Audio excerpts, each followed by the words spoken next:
Did you notice that our current sentiment score for machine learning is plus 0.52, despite a negative momentum of minus 0.17 over the last 24 hours?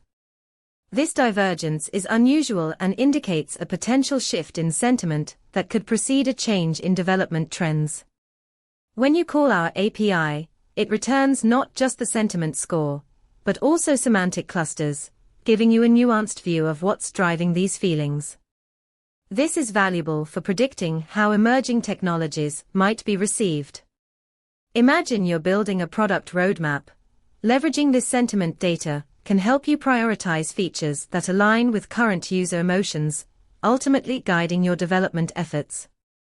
For more details, check out our documentation at pulsebit.lojenterprise.com/docs.